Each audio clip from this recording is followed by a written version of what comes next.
Hey class, this is Professor Bourne, and I'm here to talk to you today about your midterm exam coming up next week, in summer of 2015. We are halfway through the semester, and our exam is going to cover four things. We're going to have multiple choice questions on the readings in your textbook, on our grammar work so far, on citation, and on the various essay writing topics that have come up this semester. So, more specifically, our readings in the textbook. First off, Dave Barry's The Ugly Truth About Beauty, his essay which compares men and women's appearance, how they think about themselves, and where this self-perception comes from. Having a couple questions on fix your terrible insecure passwords in 5 minutes. Pay close attention to his introductory strategy. That's one that I actually recommended to you, that you try out in an essay sometime. But also his main point, how to construct a memorable yet secure password. We have Malcolm X's narrative essay, My First Conk, talking about his first experience straightening his hair. Pay close attention to his conclusion. Fourth, we have The Optimistic Generation, which seeks to define the up-and-coming millennial generation, in particular focusing on their attitude towards life, their optimism for success. To be green or not to be green, and this piece is going to be our example for how to write an MLA research essay, but do pay attention to its content as well. It is making a pretty specific argument. It is suggesting the use of drought-resistant plants for landscaping. We also have How I Learned to be a Barista, a piece that helps us with the writing a process essay. And notably, as we talked about this essay, we looked at how the author drew in important detail about his experience, didn't just focus on the 1, 2, 3, 4, 5 of the steps.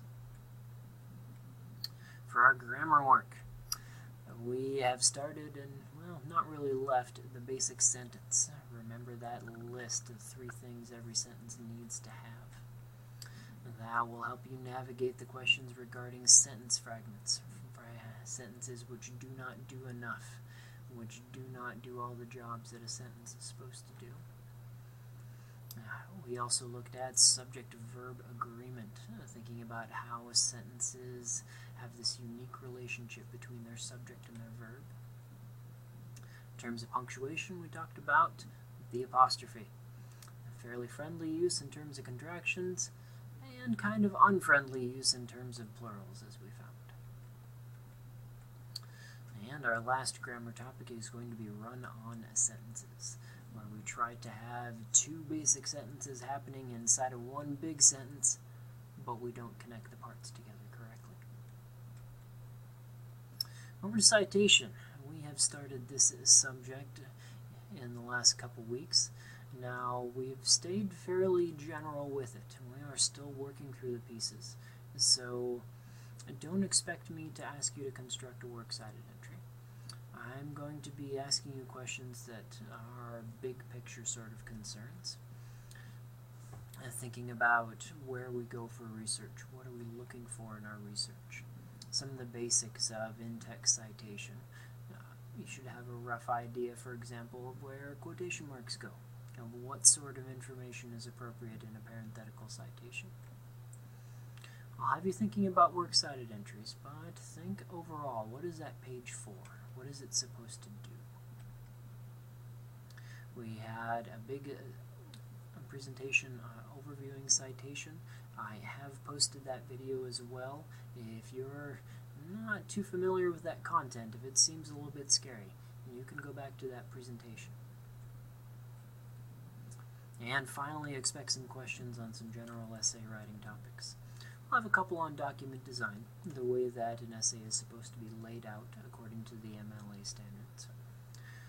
We did spend a day focusing on introductory paragraphs, what introduction should do, and I offer you some pretty specific suggestions for what you can do in an introduction besides that very rote sort of pattern that we tend to pick up in our high school instruction. We worked with the audience. What sort of things about our writing get adjusted based on the people reading our work. We looked at free writing as one example of a pre-writing strategy. Think about what free writing is good for, what we do with it, what kind of people it works for, and have a similar thought process with brainstorming, a strategy for coming up with ideas for your essays. Alright folks, that is the overview. Come back to class with questions as this exam is coming at you on Thursday of next week. Good luck studying.